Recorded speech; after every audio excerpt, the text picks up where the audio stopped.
Hai, jumpa dengan kami, channel yang ikut serta mencerdaskan kehidupan bangsa. Bagi Anda yang belum subscribe, silakan subscribe.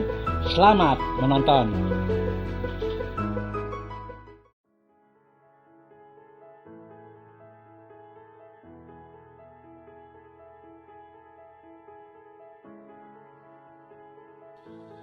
Kemarin lusa, saya menulis status di Facebook saya.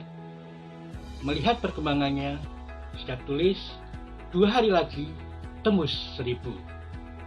Dan hari ini angka kejadian COVID-19 1024.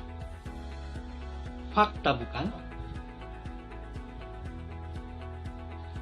Kalau saya menulis demikian, bukan berarti saya menakut-nakuti, tapi tentu dengan perhitungan akademis.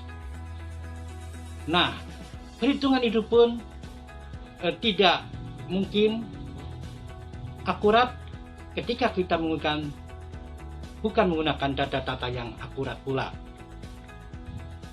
Perhitungan prediksi bahwa puncak COVID terjadi pertengahan April akan tinggallah prediksi.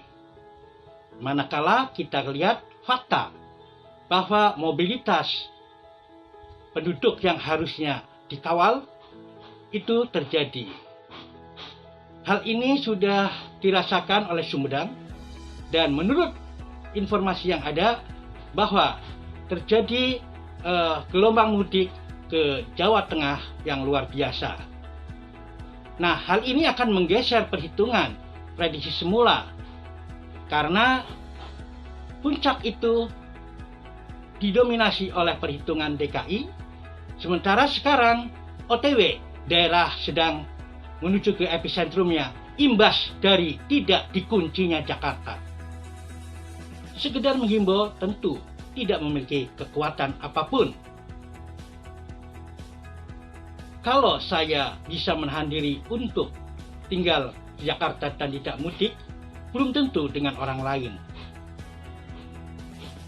Nah, apalagi kalau kita juga berkaca, WHO menghimbau, pemerintah Indonesia juga ingkar, maka juga rakyat Indonesia bisa saja ingkar dengan apa yang dihimbau oleh pemerintah pusat. Tegal misalnya, kota Tegal berencana untuk lockdown, dan itu sangat bagus.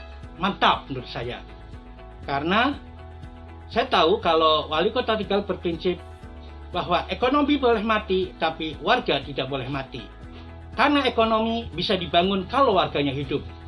Itu benar. Ini kebalikan dengan apa yang dikatakan oleh pemerintah pusat yang mengutamakan keselamatan ekonomi. Di mana-mana diutamakan adalah ekonomi. Menurut saya,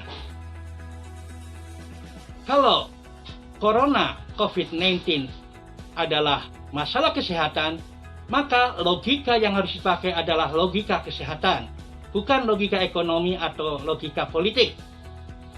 Kalau kita perhatikan pada media-media atau sosial media, banyak dibangun rasa ketakutan lockdown itu dari logika ekonomi, logika politik, yang akan kudeta dan sebagainya.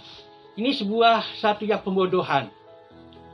Mestinya sebagaimana Ikatan Dokter Indonesia yang menuntut lockdown, saya yakin itu adalah menggunakan logika kedokteran, logika kesehatan. Sebagaimana kita ketahui bahwa Ikatan Dokter Indonesia selalu menuntut untuk lockdown, terus menuntut untuk lockdown.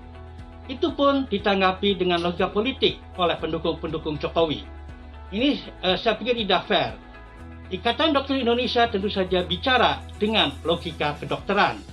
Seperti publikasi-publikasi yang saya sebelumnya, logika kedokteran, kalau kita luka di sini, agar tidak merambat, mesti harus di lockdown, harus dikunci, harus diikat. Nah, ini satu hal yang kecil yang mestinya kita pahami. Tetapi seolah-olah di blow up, seolah-olah menakutkan akan terjadi kudeta, akan terjadi macam-macam. Yang pada intinya, yang pada akhirnya adalah penanganannya menjadi akan berat. Dan ketika Jakarta sudah mencapai puncaknya, peaknya, karena banyak yang mudik, maka daerah baru OTW menuju puncak. Daerah akan menjadi epicenter baru dari penyebaran corona ini. Kita tentu saja tidak berharap begitu. Sebagaimana yang saya tulis pada surat seorang warga, saya tidak ingin terjadi demikian. Tapi faktanya itulah yang terjadi. Dan yang harus bertanggung jawab adalah yang membiarkan hal ini terjadi. Mudah-mudahan bisa dipahami dan semoga kita selamat.